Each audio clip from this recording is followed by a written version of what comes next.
You want to get the Apple Watch SE?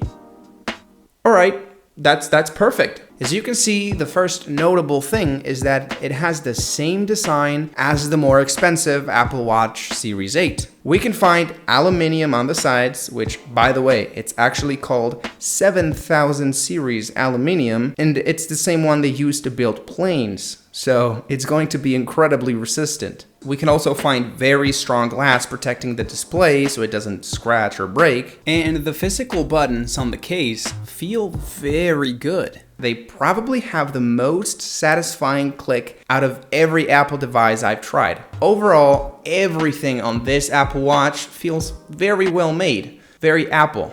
Some people think that because it's a cheaper watch, it's going to have worse materials or a worse build quality, and absolutely not. But there is a problem.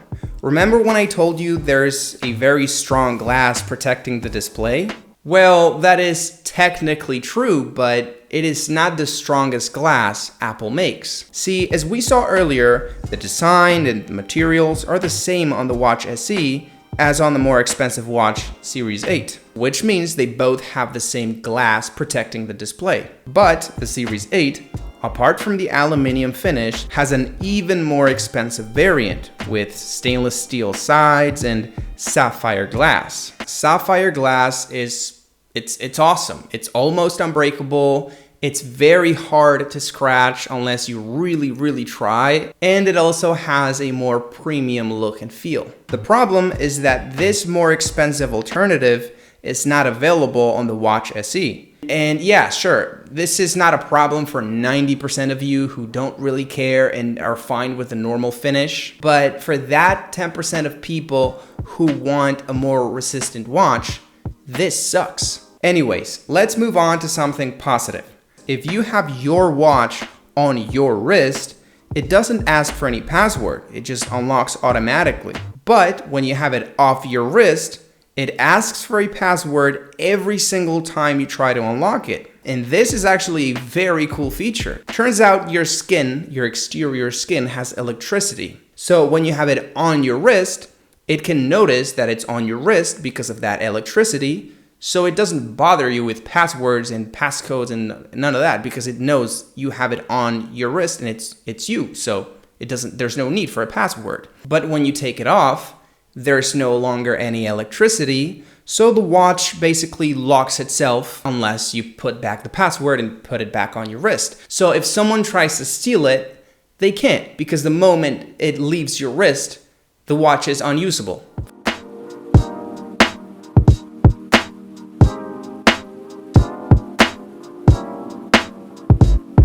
Power and performance are also top shelf. We have the S5 processor with 2 cores, we have Bluetooth 5, we have GPS, we have optional 4G LTE, and we have 32 gigabytes of onboard storage. I have to give you the technical numbers, but don't worry, I'm gonna put it to the test so you can see what that means in real life. When navigating the system, which is the most basic task possible, the device behaves surprisingly well. It doesn't stutter, it doesn't make me wait for things to happen. Everything is just very fast and responsive. Actually, for navigating the system, for navigating the watch, I would say it's as smooth and as fast as a normal 60 Hz iPhone. Next, I want to load up the most common apps, the ones you're probably going to use the most. Like your activity, which loaded up instantaneously and runs like butter. Or the weather app, which also loaded up instantaneously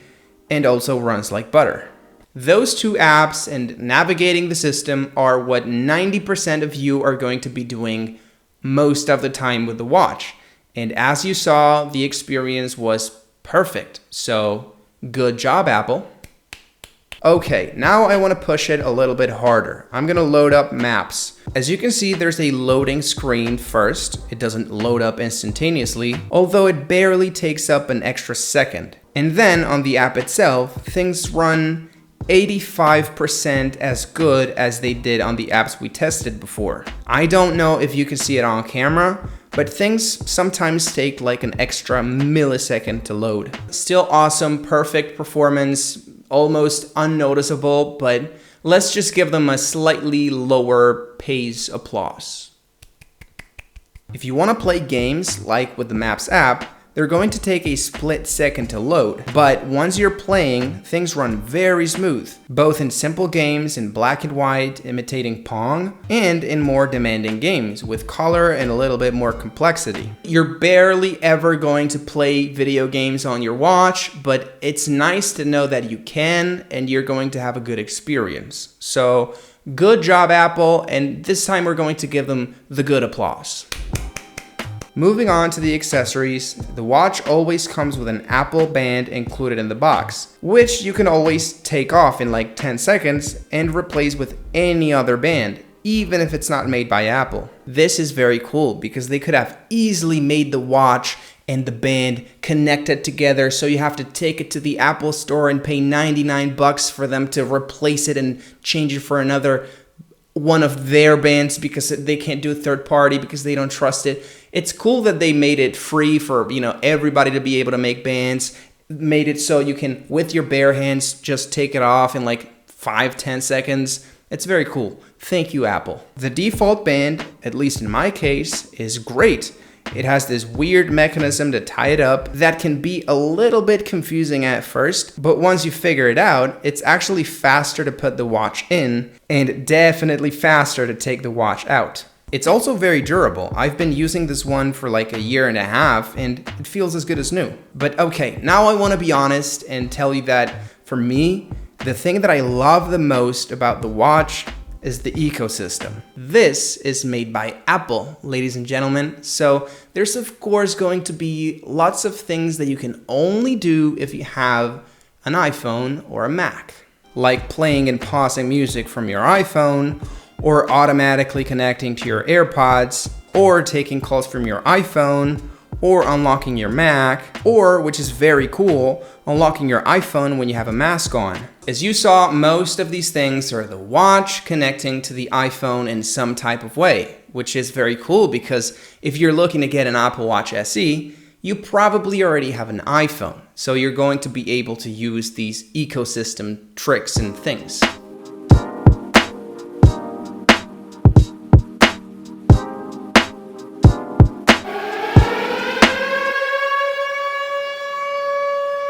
Okay guys, now please pay close attention. The Apple Watch, as many of you know, is water resistant. So yes, you can use it in the shower, you can use it to swim, both in a pool and in the ocean. And I say this because I've seen a lot of people taking it on and off to go to the shower, to wash their hands, to go to the pool. Guys, you don't have to do that. This is a very, very water resistant device. It can actually go down up to 160 feet underwater. I just wanted to say it because I feel like some of you are making your experience with the watch worse out of not knowing that it's water resistant. The display comes in 2 sizes. This one, the big one, the 44mm, and a slightly smaller 41mm, which, by the way, it has no other disadvantage, it's just a little bit smaller. As you can see now, I am addressing the main concern right away.